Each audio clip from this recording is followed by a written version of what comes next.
pour ceux qui n'auraient pas pu venir ou pour ceux qui veulent revoir ce moment mémorable là, de ce matin. Salut Anna. Yes.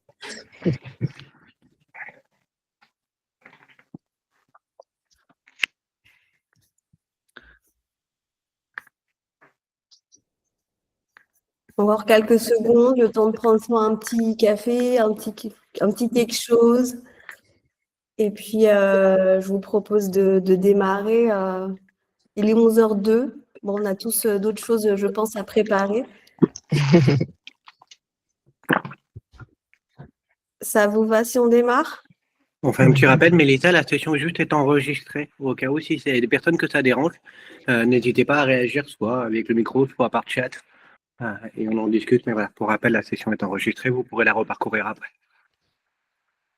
Mélissa, je fais ce disclaimer, j'arrête mon disclaimer. Je te rends la main.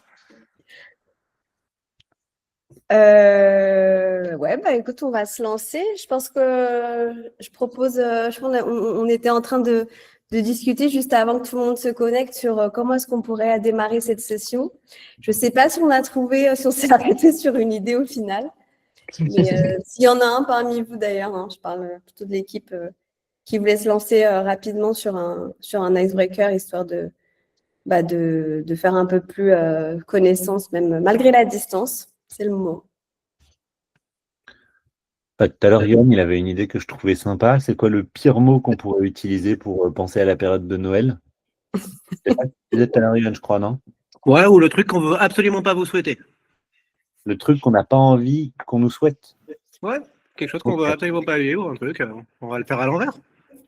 Si vous voulez, vous pouvez l'écrire directement ou prendre la parole comme vous le souhaitez, histoire de se connecter, de se mettre en mouvement un peu ensemble. Allez, en plus, moi, je suis sympa, comme je connais bien Richard, je le sens bien. Ah, t'as nommé quelqu'un. J'ai plein de trucs à ne pas lui citer.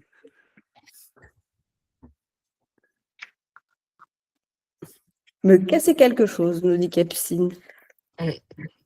C'est vrai. Si on pouvait s'abstenir. Une triste fois. Un blackout. Tombé en panne de voiture le 31. Le tonton relou fan de CNews. Ah ouais, moi je le valide, David, le tonton. Moi, c'est le frère. On peut trouver un mari.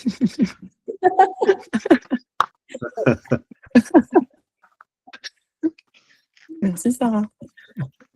Une dispute. Une dispute, ouais. Marine, T'as une chance sur deux, Marine. Marine, chez nous, un Noël sans dispute, c'est pas Noël. Ça fait partie des rituels. Est-ce que c'est un Noël sans dispute chez toi ou c'est juste un moment en famille sans dispute? L'un n'empêche pas l'autre. Un cadeau que tu as déjà, des cadeaux nuls. Et Thibault a déjà commencé à les revendre un peu sur le bon coin si vous êtes intéressé. Ah mince, j'ai spoté sur Vinted. Faudra que j'aille sur le bon coin aussi. Mais d'ailleurs, bon plan. Hein. À partir de vendredi, jeudi, là, Vinted, ça va devenir une caverne à trésors. Comme tous les ans. Eh bien, écoutez, n'hésitez pas à continuer si vous avez trouvé la pire chose qu'on peut vous souhaiter. Sinon, on va se lancer là. Écoutez, on va se lancer. On y va. Donc, si vous êtes ici déjà, c'est parce que le sujet vous parle. Et avant tout, avant de le dérouler, avant de vous présenter un peu ce qu'on a préparé, je voulais vous dire merci, enfin au nom de tout le monde, je voulais vous dire merci, parce qu'un 22 décembre, c'est pas forcément hyper évident de se connecter en visio pour parler de problèmes. Et donc, c'était aussi un choix, c'était un pari. Soit ça passait, soit ça cassait. Mais si vous êtes là, c'est qu'il y avait un intérêt. Et encore une fois, on vous dit merci pour votre présence. Donc, la session est enregistrée. Je vous ai envoyé un message pour pour avoir vos mails, pour pouvoir vous envoyer la présentation si vous le souhaitez à l'issue de ce moment. Et puis, pour rappel, on est ensemble pendant 1 heure, en tout cas jusqu'à midi, pour parler du coup de problèmes. Qu'est-ce que c'est un problème? Qu'est-ce qu'on met derrière ça? Le parcours qu'on a imaginé pour accompagner justement des individus comme vous qui œuvrent et puis qui ont des challenges à traiter dans les différentes organisations dans lesquelles vous évoluez. Et comment est-ce qu'on peut, nous, en fait, à notre niveau, avec les outils qu'on a, l'expérience qu'on a accumulée sur le terrain et aussi avec les insights qu'on a récoltés, comment est-ce qu'on peut accompagner sur tous ces sujets-là dans le temps. Et c'est ça qu'on va un petit peu dérouler juste dans la suite. Et dernière info pour bien vous avoir jusqu'à la fin. À la fin de la session, il y aura un tirage au sort pour un parcours offert. Donc pour celui ou celle qui sera tiré au sort, un parcours offert sur Problem Surfing. Donc, on se lance. Donc, Clap, alors je sais qu'il y en a pas mal qui connaissent, donc on va passer rapidement dessus. Mais en gros, ça fait 10 ans qu'on œuvre au sein des organisations. On outille, on forme et on accompagne les individus et les organisations dans tout ce qui est intelligence collective et co-création. Aujourd'hui, on a formé plus de 3500 personnes. On a animé plus de 1500 ateliers. Comme je vous le disais, ça fait 10 ans. Et franchement, c'est une aventure humaine avant tout. C'est surtout ça, je pense qu'il faudrait retenir. Pour ceux, en tout cas, qui nous ont déjà croisés, l'idée, c'est vraiment de prendre du plaisir ensemble, relever des challenges et de le faire à notre façon, se mettre à niveau de tout le monde et surtout donner les moyens, donner les clés pour résoudre les challenges qu'on peut rencontrer au quotidien. Et pourquoi ce webinaire? Sans intermédiaire, je passe la parole à Johan. Trop cool. Merci en tout cas pour la transition, Mélissa. Pourquoi on fait un webinaire? Je veux bien que tu passes au slide suivant. En fait, ça fait des années, comme disait Mélissa, qu'on avance. Et beaucoup d'entre vous qui sont là, on se connaît bien alors, de façon plurielle. Et depuis des années, on se rend compte, je pense qu'on n'apprend rien. C'est des termes qui ont été beaucoup utilisés, la notion de complexité, tout doit aller vite. Il y a beaucoup d'outils, il y a l'IA qui apparaît de plus en plus, qui est plus qu'émergent maintenant, qui est très prégnant dans nos quotidiens. Et ça, vous le vivez tous. N'hésitez pas à lever la main s'il y a une surprise un peu sur un de ces points-là. Mais nous, ce qu'on observe au quotidien dans nos échanges, et encore une fois, le nous est au sens large, je pense qu'on peut s'associer, on est 27 aujourd'hui.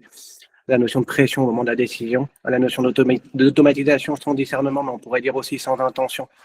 Le but du jeu, c'est d'aller aussi très très vite dans l'automatisation. Le techno-solutionnisme, aller voir vraiment la solution technologique, particulièrement avec l'IA, indépendamment d'une envie stratégique ou en tout cas d'une envie tout court. Et en fait, l'épuisement, surtout à la période de Noël, au moment de démarrer les fêtes, j'ai jamais eu autant de personnes qui me disent « je suis content d'être à Noël ». Donc voilà, rien de nouveau. Ce qui change en fait au cours des années, c'est qu'on a l'impression que c'est plus intense. Chacun de ces points est plus intense, plus profond. Et ça nous amène à aussi se poser la question de qu'est-ce qu'on peut faire ensemble. Donc, quand on parle de nous, mais aussi de nous, tous les 5, tous les 10, parce que dans le collectif Clap, on est plusieurs, il y a des personnes qui ne sont pas présentes, mais qui sont tout aussi précieuses. Voilà. On sait que depuis des années, on a une chance avec Clap, c'est d'être sur les sujets, de pouvoir vulgariser. On a essayé de vulgariser pendant des années, et c'est un peu le slide suivant aussi, de vulgariser autour du design thinking. On arrivait assez tôt sur le sujet dans les années 2015, donc c'était pas un sujet qui existait depuis des années, on va dire. Mais en France, on a eu la chance d'arriver assez tôt, de passer beaucoup de temps à vulgariser, de travailler notre capacité à vulgariser d'ailleurs. On a profité de ça autour du design thinking, et puis au fur et à mesure des échanges, de plus en plus de personnes nous ont parlé de facilitation d'ateliers, comment on sort, comment on va au-delà de ça. Et ça nous a permis de lancer une offre sur la facilitation dès 2017, mais surtout d'en faire un livre en 2021, qui était un peu ce qu'on appelle des jalons d'ancrage pour nous. On doit poser nos idées. Et en 2024, pareil, même sujet, les gens font de la facilitation, font de l'atelier. Ce qui ressort le plus, c'est comment avoir plus d'impact, comment aller plus loin, comment tracer, comment laisser une trace, comment éviter les coups d'épée dans l'eau, comment éviter ce qu'on appelle les réunions post-it, c'est un terme qui est super à la mode, et d'aller plus loin. Donc ça nous a on s'est posé la question d'aller sur la notion de résolution de problème à travers un livre qui est l'Opossum. C'est un peu le cheminement de pensée qu'on a et qui nous amène au-delà d'Opossum. Ça fait des ateliers qu'on fait depuis 3 à 4 ans à essayer de construire aujourd'hui ce webinaire et donc ce parcours. N'hésitez pas à réagir. Est-ce que déjà, voilà, la question là, trop bien. Vas-y, Mélissa. Quel a été votre cheminement? L'idée, c'est vraiment d'avoir un petit temps oral. N'hésitez pas à prendre la parole. Est-ce que ce cheminement vous surprend? Est-ce que ça fait écho pour vous? Voilà, c'est un petit moment d'échange aussi de vous écouter pour nous. À la question de Marine de Lapparent, je veux bien que tu repasses sur le slide suivant, Mélissa. Le syndrome de l'opossum, c'est un livre qu'on a sorti en 2024, début 2024, avec l'intention, avec Geoffrey, Mélissa, il y avait Alexandra avec nous, il y avait Vincent. L'idée, c'était aussi de parler de problèmes, en fait. Pourquoi l'opossum? Et en fait, c'est un syndrome qui existait.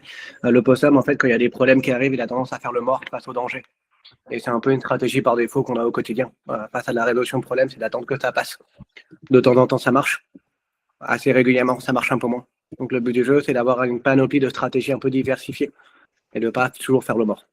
Donc c'est un livre un peu, et qui est aussi une des bases sur lequel on se repose le parcours. Je ne sais pas si Marine répond à ta question, n'hésite pas à prendre le micro.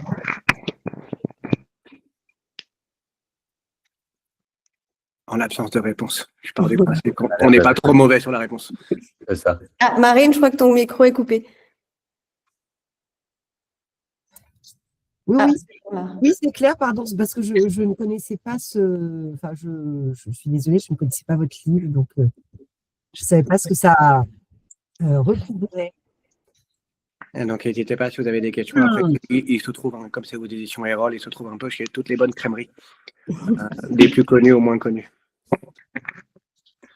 Nicolas, je vois que tu réagis par chat. Trop bien, n'hésite pas à prendre le micro si tu veux, que tu partages la post-atelier et la mode des ateliers post-it. N'hésite pas à réagir si tu veux prendre le micro et mettre un peu de voix là-dessus. Ouais, je peux. Bonjour. Salut Nicolas. Bonjour. Bon, je vais répéter un peu ce que j'ai écrit, mais effectivement, moi, je travaille dans une administration publique. La facilitation, c'est assez nouveau. Il y a du goût pour, mais quelquefois, j'ai un peu l'impression que ouais, la seule satisfaction, quelque part, c'est allez, on a fait un atelier et le côté impact, le côté ce qui se passe après, comment on prend les décisions, c'est quelquefois un peu un angle mort.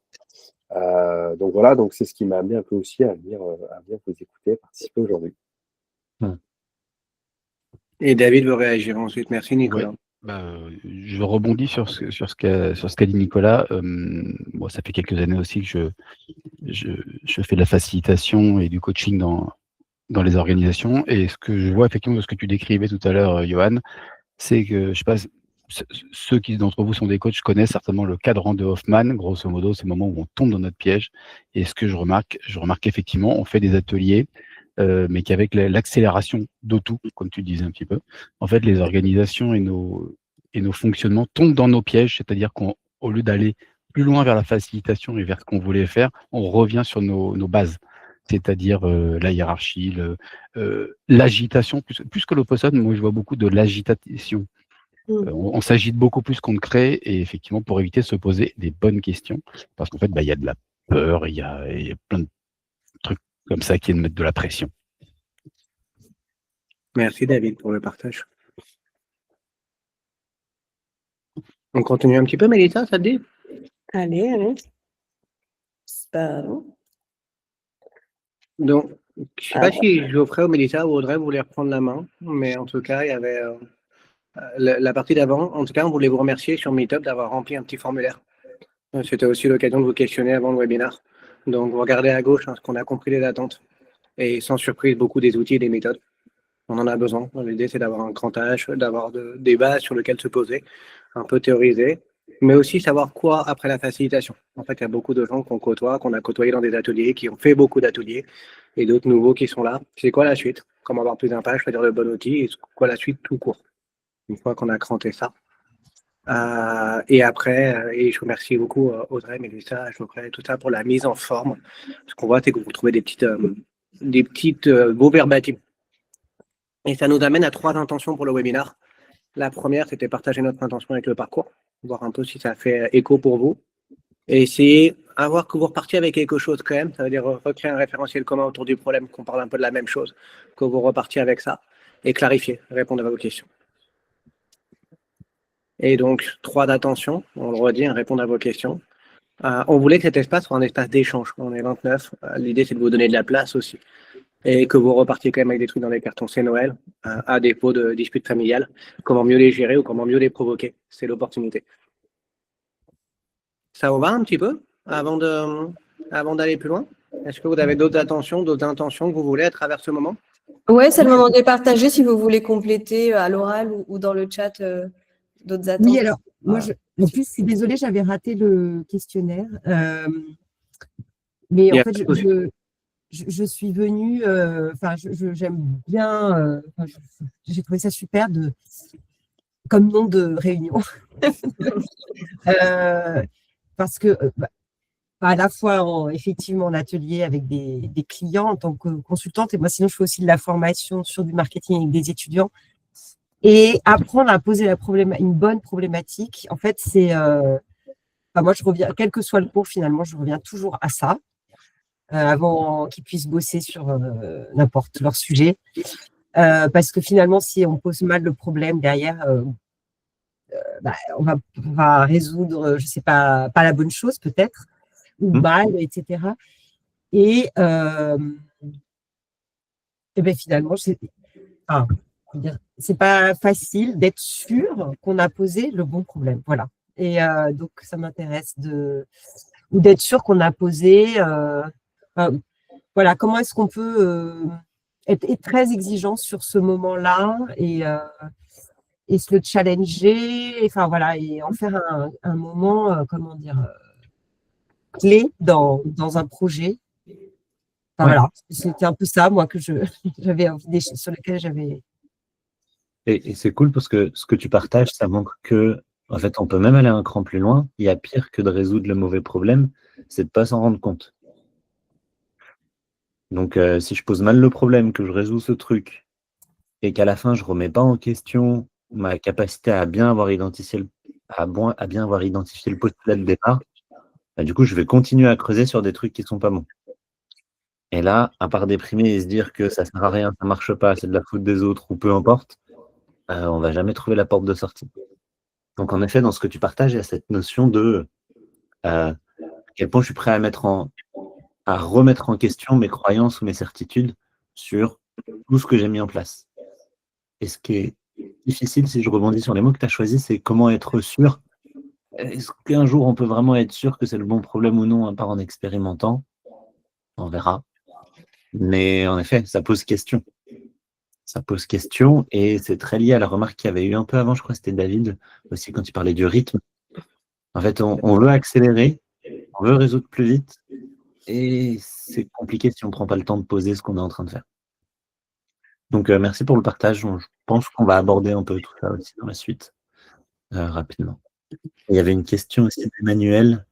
Qu'est-ce qui vous a conduit à pivoter de problem solving à problem surfing? Ah, Vas-y, Geoffroy, c'est pour toi. merci, Johan. L'objectif... Ah, j'ai une interruption incroyable. Il y a ma fille qui vient me voir, donc je te laisse le relais, Johan. Et le pire, c'est que c'est pas un troll. Je reviens.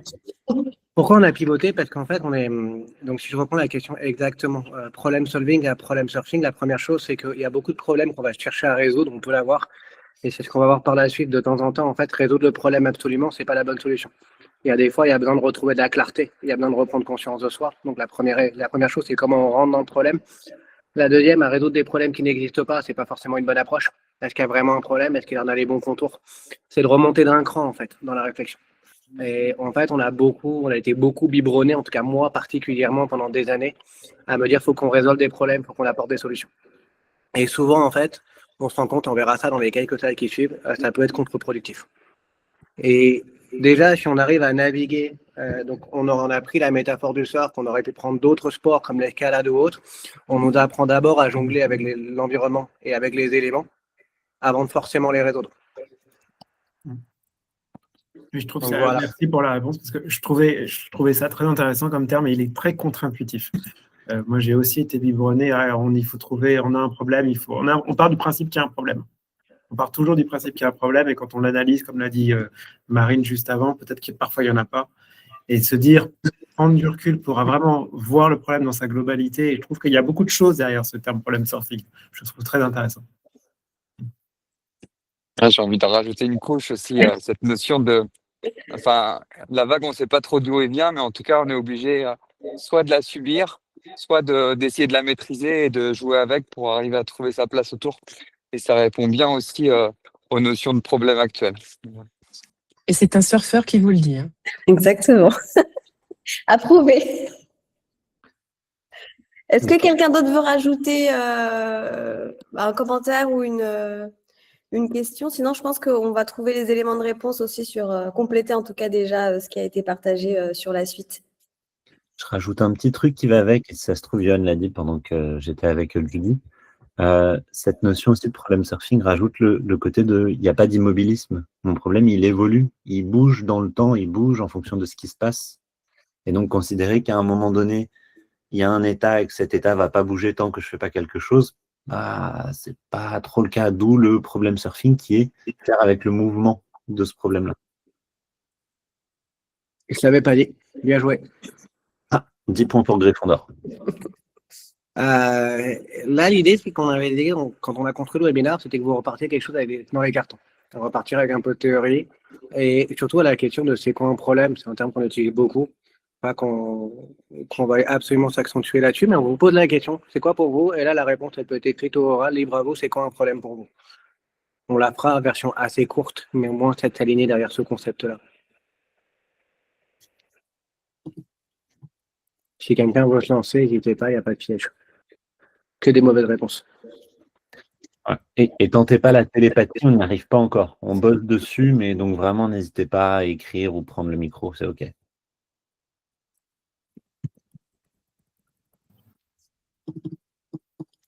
Ici, pas de réponse, ne vous inquiétez pas, on passe à la suite tranquillement. Quelque chose qui nous dérange ou qui cause un dysfonctionnement? Ok. Ouais. Un écart, un obstacle. Quelque chose de pourri la vie.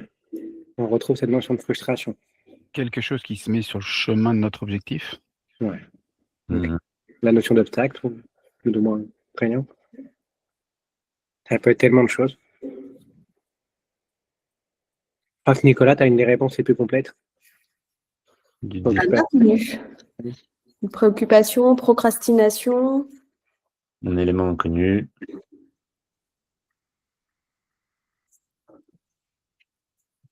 Merci pour tous ces partages.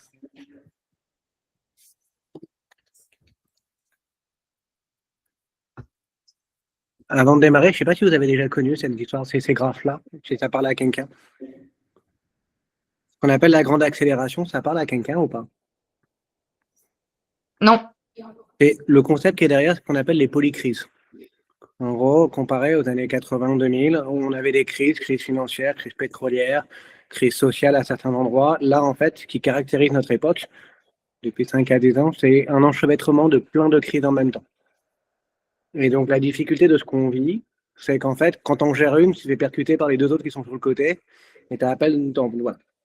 La grande accélération, c'est un peu ces graphes, c'est le côté exponentiel. Vous regardez en haut, c'est la population, le PIB, les investissements, et en bas, c'est un peu la partie environnementale, l'acidification, la pêche. Et ce qu'on voit, c'est qu'on est rentré dans des courbes qui sont en pleine accélération, donc les parties les plus à droite. Donc, quand on parle d'accélération au début, de sentiment de perte de repères, d'anxiété, de tout s'accélère, de pas trouver de solution, d'avoir toujours plus de choses à gérer. Et en fait, c'est systémique, ce qu'on appelle, on le voit à l'échelle un peu des pays et même de nos régions, de nos villes, tout ce qu'on veut. On est dans une phase où tout s'accélère. Donc, il y a 3 chiffres clés. Mais ne serait-ce qu'en interne, en Europe, 61% des entreprises citent la charge réglementaire comme frein à l'investissement. Ils n'arrivent plus à suivre même en interne sur l'organisation de l'entreprise. Les demandes de brevets qui explosent. Et enfin, le réchauffement climatique, c'est 3 chiffres clés qui montrent qu'il est 50% plus rapide qu'il l'était avant. Donc, on est vraiment sur une notion d'accélération à tous les endroits. Si on va jusqu'au bout du concept, et je donne la balle au bon à Geoffrey sur le slide suivant. Ouais, merci. Si on va jusqu'au bout du concept, peut-être que vous aviez déjà entendu d'un acronyme, mais je ne suis pas sûr que vous ayez entendu celui-là, le BANI. BANI, c'est, je crois que ça a émergé il y a quelques années seulement. C'est un peu la description, suite à ces courbes d'accélération, de comment on peut voir le monde aujourd'hui. Et donc, on peut le voir d'une façon fragile, anxieuse, non linéaire et incompréhensible. En gros, tous ces changements-là, toute cette multiplicité de paramètres à prendre en compte, ont mis un peu le monde et notre quotidien dans un mode de fonctionnement où, ouais, c'est fragile. Il y a peu de choses qui vont être vraiment stables dans le temps et pérennes. Anxiogène, si peu.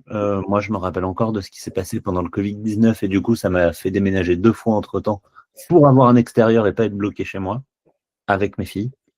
Et ce côté non linéaire et incompréhensible. Plus vous essayez de tout comprendre, et on l'a vu tout à l'heure dans le petit échange avec Marine, quand tu partageais comment je suis sûr d'avoir bien trouvé le bon problème, bah, il y a ce côté-là où c'est presque impossible de tout percevoir, de tout prévoir, de tout comprendre. Et donc, ça nous met dans cet état où l'instabilité, bah, c'est un peu le centre, la base de ce qu'on connaît. Même si on n'aime pas ça. Et l'être humain n'aime pas trop ce qui est instable ou non prédictible. C'est pour ça qu'on va essayer de tout ramener à des approximations, des hypothèses de stabilité. Mais là, on est dans un climat banni. Je ne sais pas si ça vous parle, si vous aviez déjà entendu ce terme-là, mais qui ramène encore plus de complexité dans ce que l'on a connu. Avant, on parlait de VUCA ou VUCA. Potentiellement, l'évolution de VUCA, VUCA et des solutions qu'on y a appliquées a amené l'émergence vers un concept plutôt banni. Et ok, merci Nicolas de partager. Et Capucine aussi. Bon, pourquoi? Oui, tu voulais rajouter un truc? Non, j'allais juste réagir sur les deux mots qui sont vraiment nouveaux. Vas-y. Les quatre sont nouveaux, en fait, la notion d'incompréhensible. Ça met le mot sur la perte qu'on a. On a du mal à comprendre ce qui se passe, on a du mal à jouer avec ce qui se passe. Et ça génère de l'anxiété et surtout de la fragilité. Une des personnes qui est les plus à la mode à suivre en ce moment s'appelle Olivier Hamon et il parle beaucoup sur la robustesse. C'est pas par hasard si aujourd'hui ce sujet devient extrêmement à la mode. Pas par opposition, parce que c'est à la performance, c'est pas antinomique, mais de façon un peu plus orthogonale pour créer un vocabulaire un peu plus large et ne pas tirer sur un excès de quelque chose. Vas-y, Geoffrey, je te rends la balle. Merci pour ce repartage. Et ça amène à, ok, dans quel contexte on évolue? Et donc, parfois, le contexte dans lequel on est, si l'on veut essayer de comprendre comment ça se passe, et on peut aller sur le slide suivant, Mélissa, c'est un contexte prédictible. Quand on est dans un contexte prédictible, on est dans du domaine du compliqué, on est dans quelque chose qui est connu, on est dans quelque chose que normalement, on est capable de maîtriser et dans lequel on peut prévoir. Une partie de nos évolutions est là-dedans. Ah, et il y a David qui nous le partage en français. Fragile, inquiet, non linéaire, incompréhensible.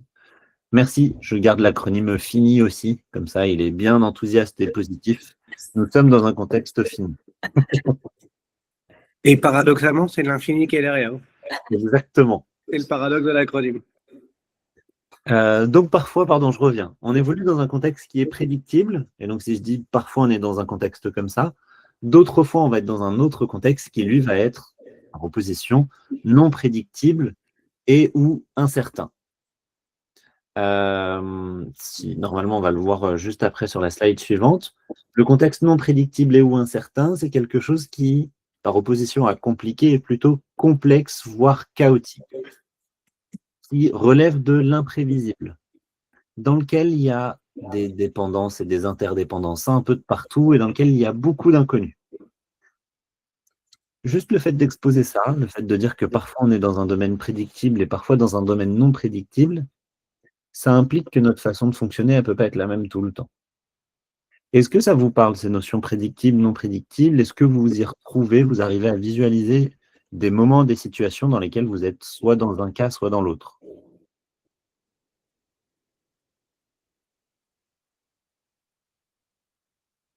On a un pouce en l'air, ça veut dire oui, j'y arrive, je pense.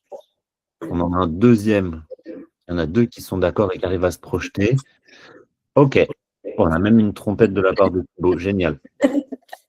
Ouais, moi, oui, les deux.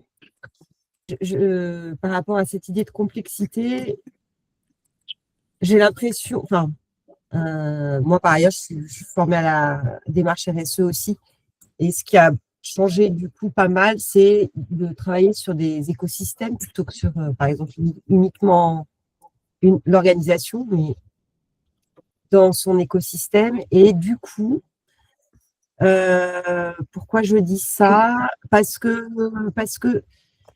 comment dire, on est plus souvent à droite du coup, et aussi ça oblige à, pour arriver à avoir le problème, à prendre beaucoup plus de recul en fait pour pouvoir saisir un contexte qui est beaucoup plus large que quand on se dit le problème de mon entreprise, si je simplifie, il est dans mes fonctionnements internes. C'est pas pareil de se dire ça que de se dire le problème de ma boîte, il est dépendant de mon écosystème. Enfin, Ouais. je sais pas si En je fait, me- ça revient à dire dans ce que tu as partagé, Mhm. c'est, quelle est la bonne prise de recul pour pouvoir continuer à avancer. On est encore dans un paradoxe, reculer pour avancer, ralentir pour aller plus vite. Et merci de ton partage, Marine. Ça amène vraiment à la question d'après qui est, bon, bah, si on partage ça, qu'il y a des différences de contexte, qu'on est dans un mode plutôt banni, qu'il y a les courbes d'accélération, c'est quoi un problème? Et donc, c'est quoi un problème? Au regard de la slide d'avant, prédictible, non prédictible, on vous propose deux partages de comment on peut définir, représenter un problème. Les mots, en plus, ont été partagés tout à l'heure. Je crois que c'était Emmanuel le premier qui avait dit un problème, ça peut être un écart. Et en effet, dans un monde prédictible, un écart est un problème. J'avais un résultat attendu, le résultat obtenu est différent. Ok, bon, bah, il y a un endroit où on s'est planté. Comment on fait pour réduire cet écart? Souvent, c'est ça la question qui vient derrière. En revanche, dans un monde incertain, non prédictible, avec plein d'inconnus, on est moins dans l'écart que dans le blocage. En général, on n'arrive pas à avancer, on tourne en rond, on essaye des trucs qui ne marchent pas. Et on est potentiellement démunis de solutions. Je regarde ce qui est écrit en même temps. Il y a un fatalisme à avoir quitté le prédictible et un fatalisme à ce que le non prédictible soit la nouvelle règle. Là, ce qui est partagé, c'est que ce n'est pas la nouvelle règle, le non prédictible, mais qu'en revanche, ça prend une place qui est existante. Et la question, c'est de se dire à quel moment je suis dans un cas et à quel moment je suis dans l'autre. Comprendre ça, c'est clé. Oui, mais en même temps, je viens de voir après la réponse de Johan et qui va à peu près dans le même sens. La prochaine fois, je lirai tous les messages d'un coup. Et donc, un bon problème de base, peu importe que ce soit prédictible ou non prédictible, c'est un problème qui est dur, douloureux, urgent et reconnu. Pourquoi on dit un bon problème est dur? Parce qu'en général, si votre problème il n'a pas ces trois critères-là, soit en vrai, ce n'est pas un problème, soit il va rester encore un temps avant que vous essayiez de le résoudre. Si j'ai quelque chose qui est douloureux, reconnu, pas urgent, bah parfois il y a peu de chances pour que j'y aille tout de suite. J'ai sûrement plein d'autres sujets à aller gérer avant. Et je pourrais faire la même analyse. S'il est urgent, reconnu, mais pas douloureux, bah, j'ai peut-être des trucs qui m'embêtent un peu plus en ce moment et que je vais aller traiter avant. Et s'il n'est pas reconnu, bon, bah, s'il n'est pas reconnu, à aucun moment je vais le changer, vu que je ne considère pas que c'est un problème et que je ne le vois pas. Ça vous parle cet acronyme dur? Ça fait sens pour vous? Sachant qu'on ne l'a pas inventé, hein, c'est quelque chose qui existait. On l'a récupéré avec quelqu'un qui s'appelle Stan Leloup dans le marketing. Je pense que lui-même ne l'a pas forcément inventé. On a du mal à retrouver l'origine, peut-être Aristote ou Platon, je ne suis pas sûr. Mais en tout cas, voilà, vous le retrouvez, il est documenté sur Internet. Peut-être même un mec qui a parlé à Aristote et on n'a pas la source. Richard, tu veux partager? Vas-y, Richard. Oui, en fait, j'ai une question. Pourquoi un problème est forcément urgent? En fait, il y a la notion d'urgence, elle n'est pas forcément urgente, elle a introduit la notion de temporalité. En fait, on a introduit la notion de temporalité, la vraie question qui est derrière, c'est pourquoi je le traiterai aujourd'hui et pas demain. Qu'est-ce qui se passe si je le traite demain et voire après-demain? Est-ce que le problème va empirer? En fait, on a introduit dans la réflexion autour du problème la notion de temporalité. Le mot urgent est galvaudé, comme on le retrouve dans les approches de Cotter en conduite du changement. On a trop introduit l'urgence, par contre, qui t'introduit pas de temporalité, tout le monde est débordé. Est-ce que ça répond à ta question? Oui, c'est très clair. Merci Richard, en tout cas, pour la question. Ouais. Pour l'acronyme dur, ça marchait moins avec un T pour temporalité, donc on a gardé urgent. L'urgence, c'est pour celui qui a le problème ou celui qui ne le voit pas? La réponse est dans ta question. La première question qu'il faut se poser d'abord, c'est pour qui est le problème? Mais est-ce que tu peux avoir un problème avec des personnes qui considèrent que tout va bien, donc pour eux, donc, on revient à la question de départ, c'est pour qui est le problème? Ça, pour moi, personnellement, ça m'arrive souvent. J'ai un problème, mais c'est que des gens ne voient pas qu'il y a un problème. Bon, bah, ils n'ont aucune raison de changer. Pas bien. pour eux, il n'y a pas de... Ouais, ok, j'ai compris. Donc, on revient à pour qui est le problème. Et c'est une des premières remarques qu'il y a eu dans le chat, pour qui est le problème. Et je te fais erreur de ma part, je crois que c'est Nicolas qui l'avait partagé.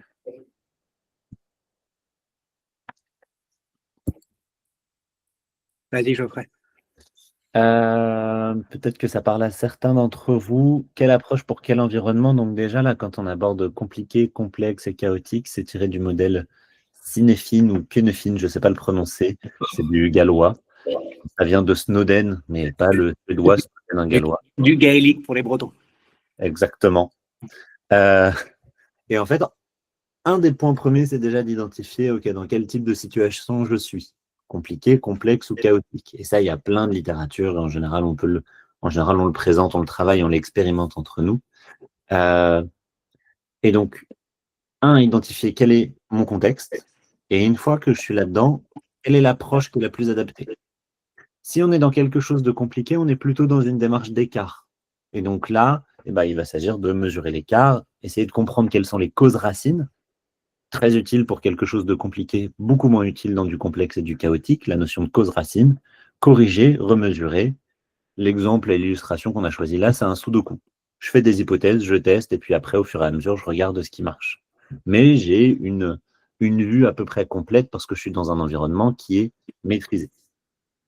Si on est sur quelque chose de complexe, Kinhaven, la prononciation, sûrement ça, le tips que tu me donnes, David.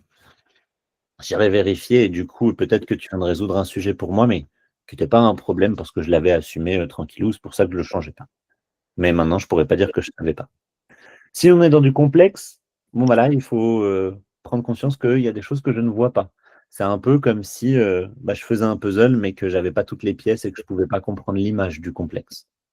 Donc, il va falloir que je le pose et il va falloir que j'explore différentes perspectives, que j'expérimente, que je réajuste avec du feedback. En gros, là, ça revient vraiment à expérimenter avant d'essayer de comprendre presque. Il y a Johan qui a levé la main, sûrement. Avant que tu ailles plus loin, la question de Sarah, je la prends, peut-être qu'elle peut t'aider à lire. Comment qualifier compliqué, complexe et chaotique? Désolé, on n'a pas fait le lien. Ce qu'on appelle le compliqué, c'est le monde prédictible. Ce qu'on appelle complexe, c'est le monde non prédictible. Et le monde non prédictible, survitaminé, ça peut être le chaos. Ça va, Sarah? Et donc, en fait, on se dit qu'en fonction de l'environnement dans lequel tu évolues, la façon dont tu vas évoluer et répondre, pas forcément, elle va s'adapter à ça. D'où l'approche Sudoku, d'où l'approche un peu puzzle, et la dernière approche, retrouver de l'ancrage. Tiens, Geoffrey, je te rends la main. Et pour faire cette différence aussi entre complexe et chaotique, le complexe, donc c'est du non prédictible, je ne maîtrise pas tout, où il y a beaucoup d'interdépendances. Le monde chaotique, ça pourrait être la même chose, et en plus, il y a des règles cachées, ou des règles qui changent, ou des règles que je ne connais pas et qui vont émerger au fur et à mesure. L'objectif déjà dans un environnement, un monde, un problème chaotique, c'est d'essayer de ne pas se noyer et de ne pas se perdre là-dedans. Et après, prendre des hypothèses pour l'adresser comme quelque chose de complexe. À chaque fois, on essaie de réduire le niveau de complexité et ça fera émerger peut-être de nouvelles règles qui nous amèneront à réévoluer, à rechanger. En gros, on essaye de chercher un point de lumière et d'avancer. Emmanuel, on ne l'avait pas vu, mais maintenant que tu nous le dis, on dira oui, en effet, c'est exactement ça. En tout cas, moi, je ne l'avais pas vu avant, ne pas se noyer, d'où le surf. Ça peut être sympa. Mais donc l'approche est hyper dépendante du contexte, de ce que l'on voit, de ce que l'on perçoit, et faire tout le temps la même chose sans prendre en compte ce point-là, c'est s'assurer de pouvoir se planter. Je pense qu'on en parle juste après. Exactement. Le danger, c'est de ne pas se poser la question, en fait, de savoir si je suis dans quelque chose de simple, on ne l'a pas illustré, compliqué, complexe, voire chaotique. Pourquoi? Parce que du coup, j'ai déjà de base au moins 3 chances sur 4 de me planter si je ne fais pas attention à ça. Et à appliquer une démarche, un raisonnement, un mode de fonctionnement qui ne soit pas adapté à mon contexte. D'où le petit rappel important ici qu'on faisait, et comme disait Johan, qu'on donne un peu aussi en cadeau de Noël, parce qu'en général, on le revoit un peu plus en détail, sur bien intégrer les niveaux de complexité. Est-ce qu'il y a des questions par rapport à ces partages?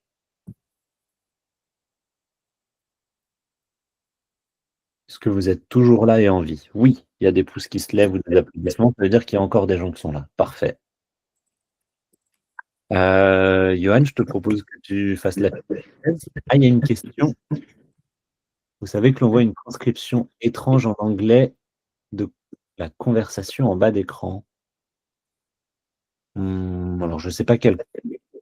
Ça ne le fait pas pour moi, mais. Pas pour moi. Mais on cherchera, Je vais vous Marie. faire une photo. Je vais vous faire une photo parce que c'est bizarre. Bougez rien. T'as pas un Ne bougez pas. t'as pas un plugin chez toi qui gère Je pense les qu'elle a visios? Je pense qu'elle a activé l'option sous-titres.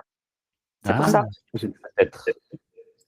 Est-ce que Marine, c'est bloquant pour toi ou est-ce qu'on peut avancer comme Non, ça? non, non, non, c'est parce que c'est pour vous. Je ne sais pas si ça correspond à quelque chose que vous vouliez faire. Non, Parce que nous, ça on fait- l'a pas. Ça a l'air d'être un problème simple.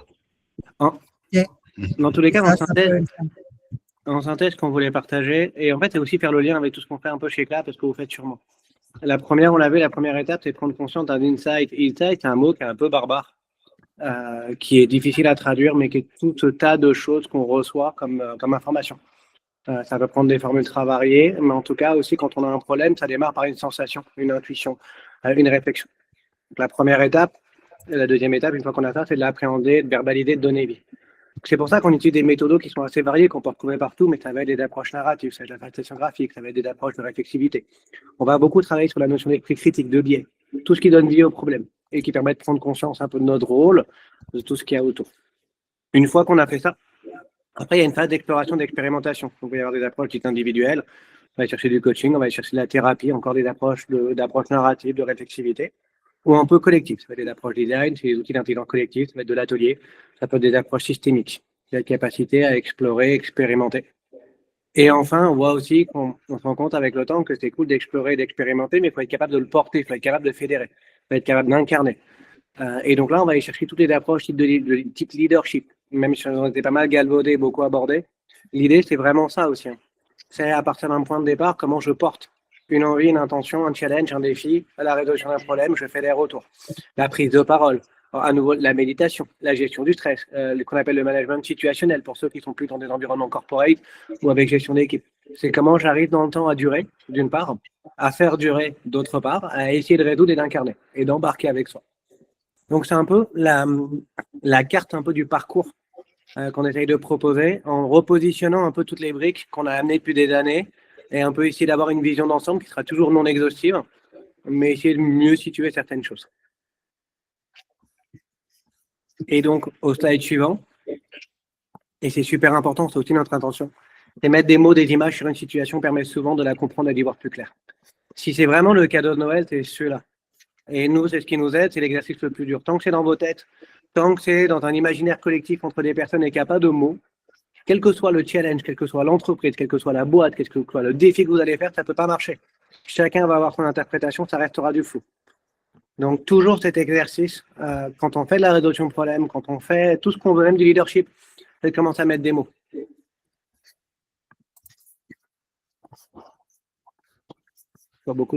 C'est bien cette phrase avec claque en tout cas. On va la garder en bas de line.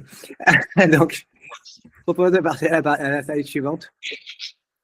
Et donc là, on va laisser la place avec Geoffrey, à Mélissa et à Audrey pour rentrer un peu dans le parcours et pourquoi un parcours.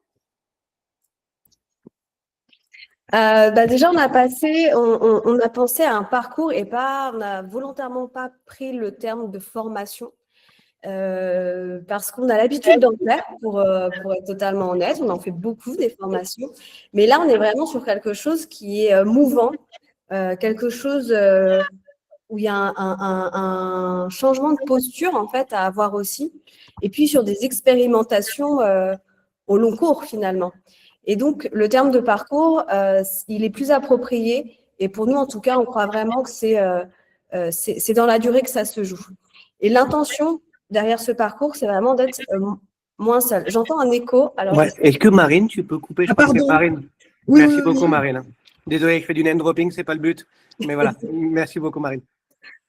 Et donc, ce mouvement, ces têtes, ces expérimentations, comme tout ce qu'on a pu faire précédemment, on se dit que le meilleur moyen de pouvoir réussir ou de pouvoir affronter les vagues successives qui viennent à droite, à gauche, c'est d'être moins seul, d'être accompagné, d'être à plusieurs. D'être aussi plus conscient, parce qu'on voit les choses, on voit pas forcément les choses sous la même perspective. Et donc, des points de vue comme ça qui se croisent, c'est aussi un avantage pour pouvoir affronter ses propres problématiques. Et d'être plus ancré, parce que finalement, tout va vite, ça s'accélère dans tous les sens, et puis d'avoir ces moments en continu, de manière, on va le dire tout à l'heure, mensuelle, ça nous permet aussi d'avoir un rendez-vous, un point d'ancrage, un point où se dire, OK, je vais faire 2-3 pas en arrière pour voir pleinement, en fait, ce à quoi je fais face. Et donc, l'idée dans tout ça, c'est vraiment, en tout cas, d'expérimenter au maximum, parce qu'il n'y a pas une solution, il peut y en avoir de multiples à un problème en particulier, et puis surtout, d'en parler, parce que verbaliser, écrire les choses, c'est aussi commencer déjà à les traiter, et on a on a imaginé, pour le moment, c'est en train de se construire encore, mais en tout cas, on a plein d'idées à vous proposer pour justement ce parcours problème surfing. Alors, on commence quand même par 2 jours d'immersion. Donc 2 jours où on va se plonger pleinement dans le sujet.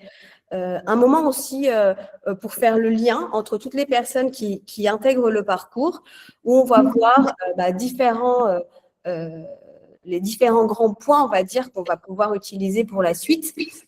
Et puis, on va vous alimenter durant ce parcours de contenu, donc d'exercices, d'outils, des choses à faire de manière asynchrone pour pouvoir en fait toujours être baigné dans des outils ou des approches qui vont vous parler en fonction des différents sujets que vous traitez. Et puis, ces moments ensemble, encore une fois, ces rendez-vous mensuels qu'on va organiser en continu pour pouvoir surtout échanger et faire un partage en fait d'expérience sur ce qu'on a pu mettre en place par rapport à ce qu'on a vu ensemble pendant ces 2 jours immersifs et les outils qui ont été proposés, l'accompagnement qui s'est fait de manière asynchrone. Ces moments de partage ensemble, je dirais que c'est hyper précieux, pas tant pour vous refaire un peu entre guillemets, un cours sur qu'est-ce que c'est que qu'un problème ou tel outil, etc. C'est vraiment des moments où on va être un peu comme du codev, pourquoi pas, ou en tout cas pour pouvoir avancer encore plus, mais sur des choses beaucoup plus palpables, beaucoup plus tangibles pour vous individuellement et qui vont forcément faire grandir le groupe de manière générale. Est-ce qu'il y a des questions?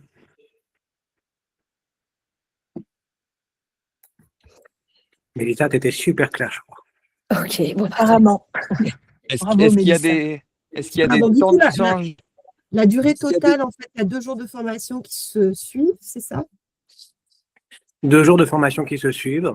Et Et après, après, dans les mois qui viennent, du contenu asynchrone, soit en autonomie, soit en moment collectif. Ce que disait Mélissa, c'est super important. On travaille beaucoup sur des choses de réflexivité, de compétences naturelles. On a des automatismes qu'il faut re-questionner. Et la réalité, c'est qu'on sait qu'en 2 jours, on peut créer un référentiel commun. On peut ouvrir des portes, mais il faut du temps pour faire évoluer très progressivement certains automatismes, certaines réflexions. Donc, c'est un choix qu'on fait d'accompagner dans le temps. Est-ce qu'il y a un Vincent, endroit tu voulais dire quelque chose? Merci. Est-ce qu'il y a un endroit de partage entre les sessions mensuelles avec le groupe? Oui. Oui, le but du jeu, ça va être d'avoir un endroit d'ancrage où tout le monde pourra communiquer, soit en autonomie, mais les uns entre les autres, et nous, on pourra partager régulièrement et capitaliser régulièrement. Ça répond à ta question, Vincent, même si tu lances une question. Merci. Ouais. Merci. Marine demandait s'il y avait aussi combien de temps ça durait. En toute transparence, Marine, on ne le sait pas pour le moment. Un coup, on s'est dit 6 mois. Après, on s'est dit 1 an. Puis, en fait, on s'est dit que c'était aussi peut-être libre que parce que pendant 6 mois ou 1 an, tu as besoin de ces rendez-vous mensuels, d'échanges, etc. Et c'est OK. Et puis, d'autres, peut-être pas. Et donc, c'est aussi, en tout cas, en mouvement pour nous. Et c'est la possibilité, en fait, de laisser aussi le choix aux différents participants soit de quitter ce groupe d'échange pour se retrouver d'une manière différente peut-être après, soit de continuer parce qu'il y a besoin et puis ça a créé un rituel. Et donc, voilà, il y a des sessions, des rendez-vous qui se font sur le long cours. Mais en tout cas, le passage obligatoire, comme disait Yoann, c'est ces 2 jours communs pour avoir dans tous les cas une base de référence, un référentiel commun sur lequel on peut s'appuyer tout du long. En fait, ce format, ce qui est intéressant, c'est qu'on l'invente pas, c'est des formats qui existent, hein, ce n'est pas complètement innovant. Et deux, c'est des formats où nous, on a testé depuis des années en intra chez nos clients à certains endroits, peut-être pas forcément exactement sur cette thématique. On est convaincu des 2 jours. Pourquoi? Parce que, et j'adore le commentaire d'Isabelle en disant c'est très court, mais à la fois, en fait, en termes d'investissement, c'est très court, mais c'est aussi très long. Il faut investir 2 jours. Il faut avoir ce temps, donc c'est important d'avoir ce référentiel commun. Mais cette base d'alignement entre les personnes, donc ces 2 jours, on en est convaincu. Et effectivement, ça s'accompagne dans le temps. Et on a vu, nous, cet exercice qu'on peut appeler des promotions dans certains cas. En fait, un onboarding dans un espace commun. Ce qu'on est convaincu, c'est qu'il y a des gens, ça va être plus facile, qui vont venir chercher du complément. Chacun va venir un peu chercher ce qu'il veut, dans des durées plus ou moins longues. Donc le but du jeu, nous, c'est de l'entretenir et aussi, toujours l'exercice un peu difficile de lâcher au bon moment. Le but du jeu, c'est qu'on ne devienne pas central dans la démarche, mais qu'au fur et à mesure, les groupes, les personnes s'approprient un peu l'endroit. Et chacun y trouve son compte, quoi. C'est pour ça que mettre une durée, comme dit Mélissa, c'est extrêmement complexe, parce que c'est propre à chacun. Et Isabelle, à ta question des prérequis niveau de balle à prévoir, justement, le but du jeu, et on est beaucoup fans des qu'on appelle les pédagogies alternatives. C'est que certains vont arriver avec plus de bagages que d'autres. Et c'est pour ça qu'on passe beaucoup par des pédagogies inversées, on passe beaucoup par des réflexions. Il y en a, on va passer plus de temps à les amener plus loin. On appelle des cours, des classes un peu différenciées. On va avoir pas les mêmes échanges avec tout le monde. On va pas avoir les mêmes discussions. Donc le but du jeu, c'est qu'il soit ouvert à tous. Et ce qu'on a observé avec le temps, c'est que des gens qui ont plus de bagages, en fait, vont se substituer à nous pour partager leur expérience, partager leur retour, et ça va leur faire autant de bien. Donc c'était vraiment l'intention de ne pas avoir une limite, ou en tout cas des contraintes de bagages. Il nous reste 8 minutes. Il nous reste 8 minutes, ouais. Et là, est-ce que Geoffrey, tu veux dire un mot? Parce que, bien sûr, le mot qu'on n'a pas du tout prononcé quasiment depuis le début, c'est intelligence artificielle. Quasiment pas. Alors que c'est quand même le sujet du moment, hein, depuis un moment. Et donc, l'idée, c'était vraiment aussi d'alimenter le parcours de quelques expérimentations qu'on a pu faire, et notamment celle de Geoffrey. En rapide alors, c'est le comptoir des voix, c'est un des outils qu'on pourra partager. C'est un agent IA que j'ai confectionné, sur lequel je suis en train de faire une version 528 000, dans lequel, à partir d'un sujet en particulier qu'on vient amener, on peut convoquer, constituer une assemblée de personnes basée sur le principe des rôles modèles, avec un peu ce qui nous amène et ce qui peut nous inspirer. Et d'avoir toutes ces voix différentes qui vont agir ensemble, qui vont échanger, qui vont nous permettre de façonner, de voir autrement la situation dans laquelle on est. Donc, pour l'instant, tous les tests que j'ai eus sont assez satisfaisants et donnent envie d'aller encore un peu plus loin. Quand je dis que j'ai eu, c'est avec les personnes avec qui j'ai partagé. Et c'est d'avoir une sorte de mur de rebond inspiré de personnalités, de modes de fonctionnement qui nous parlent et qui vont dans le sens un peu de notre compréhension et du problème. Ouais, j'ai fait un peu long, mais j'ai fini là-dessus. Tu as même droit à des applaudissements d'Emmanuel. Oh, incroyable, je les prends. Donc, le parcours, il est pour qui? J'ai envie de dire qu'il est pour vous, si vous êtes présent aujourd'hui et jusqu'à 11h54 actuellement. Donc, j'ai envie de dire qu'il est pour vous. Et puis après, c'est aussi pour tous les types de profils. Là, on en a mis quelques-uns, chef de projet, manager, responsable d'équipe, etc. Enfin, il y a vraiment tellement de choses à traiter là que j'ai envie de dire que ce serait à prescrire pour tout le monde. Mais voilà, il faut mettre l'énergie, le temps. Et c'est aussi un élément discriminant, ce parcours, parce que s'engager sur la durée, c'est pas la même chose que s'engager sur une demi-journée. Et c'est aussi ce qu'on a envie d'avoir, des personnes qui sont investies, pleinement investies dans ce parcours et qui sont contributrices du coup dans cette expérience. Et sans plus attendre, nous allons faire tourner. Là. Tu veux que je partage mon écran? Ah ouais, je veux bien. Alors. Peut-être, pendant que tu prépares, juste annoncer, on fait quand même des prix à chaque fois dans les lancements de parcours ou de formation. Et donc, les premiers prix de lancement, sauf pour le chanceuse ou la chanceuse, pour ce parcours, du coup, sur la durée, et vous l'avez peut-être compris, j'espère, que ce n'est pas juste 2 jours, c'est vraiment sur du long cours, où on alimente mensuellement les différents participants et où on crée ces moments d'échange. Donc, c'est 975 € en tarif Early Bird. Et puis après, ça augmentera comme d'habitude. Hein, voilà. Il y a une question pour Thibaut. Ah, voilà, il a répondu. Il a dit pas encore. Pas encore par le CPF. Par l'OPCO, par les OPCO? Thibaut, par les OPCO? OPCO, yes. Les dates sont disponibles sur le site, oui. Alors sur le site, il n'y a pas le programme à jour. Donc ça s'appelle encore, oui, ça s'appelle Problème Surfing, mais ce n'est pas exactement le contenu qu'on vient de vous dévoiler là, mais les dates sont correctes. Donc il y a des dates en janvier, en mars et en juin, si je ne me trompe pas. Du coup, je prends le partage d'écran. Vas-y. Une question, est-ce que vous voyez votre nom présent? Alors, UIUX, je n'ai pas ton prénom, donc j'ai marqué UIUX. Je crois que j'ai vu qu'il y a quelqu'un qui est parti entre-temps.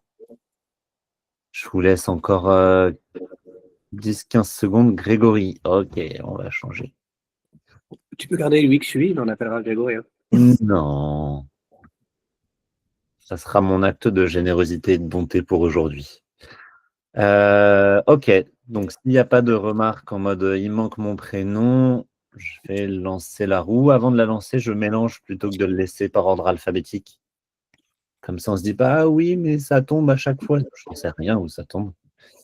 Et c'est parti. Il y a même un petit bruit et tout, c'est au top.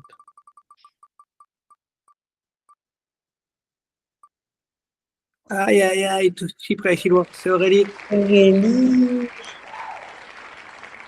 Donc dis voilà, donc. Aurélie, je t'invite Merci. à nous Aurélie. et après. Incroyable, mais vrai. Waouh.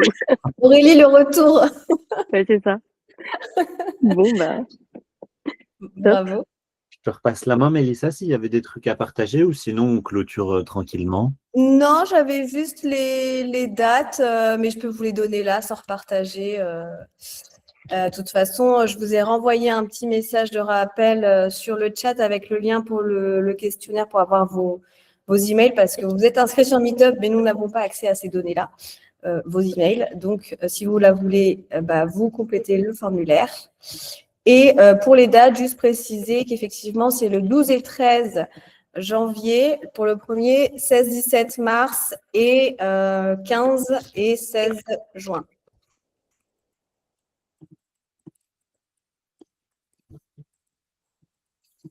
Et voilà pour moi.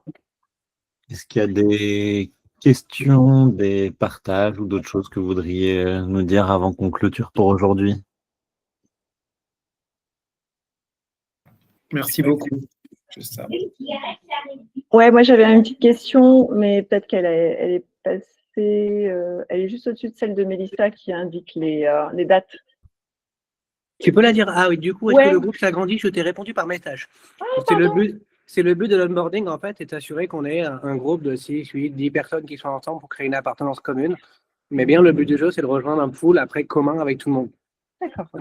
La difficulté, c'est quand on rejoint direct le pool commun, en fait, on a du mal à se lancer, on a du mal à questionner, parce qu'on ne sait pas qui est dedans. Donc, de créer des identités un petit peu dans des sous-groupes qui rejoignent après l'océan. C'est un peu la métaphore, pas la plus belle, mais voilà. D'accord.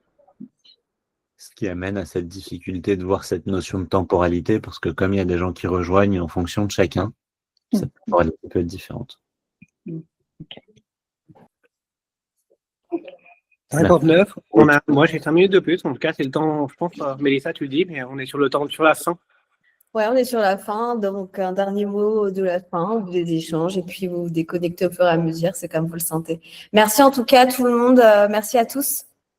C'était super agréable de vous avoir, et pour le 22 décembre, encore une fois, ça fait du bien là, avant les fêtes, et puis on vous souhaite que le meilleur pour 2026. Et on vous souhaite des joyeux problèmes pour les fêtes, la famille, la belle famille. Si vous sentez que c'est le bordel, notez-les. Des premières expérimentations peut-être là pour les premières promos. Essayez de voir si c'est simple, complexe, voire compliqué simplement. Et si vous n'avez pas de problème, on vous encourage à en provoquer, pour vraiment expérimenter. Si vous manquez de sujets polémiques, politiques ou autres, on a des idées. Et je ferai la même roue pour les sujets de Noël. Alors non, il y a beaucoup plus de choix. Puis si vous n'avez pas de problème, si ça se trouve, c'est que vous êtes en plein dans le syndrome de l'opossum aussi. Et que vous ne les voyez pas. Comme partagé tout à l'heure par Emmanuel. Vous n'en avez pas, mais peut-être que les autres autour de vous en ont et que ça vous concerne. On a suffisamment de problèmes pour pas s'en inventer. Ah, je te crois, Sonia. Est-ce que justement, c'est pas l'occasion d'en inventer? Comme on dit, on n'en a jamais trop, non? C'est ça? Ouais, ça peut être un truc rigolo à faire. On s'invente de meilleurs problèmes alors dans ce cas-là. Ouais, ça doit être ça. Bonne fête, Aurélie. Bonne fête, Aurélie. Bonne fête. Et donc, hâte de te retrouver, Aurélie, alors.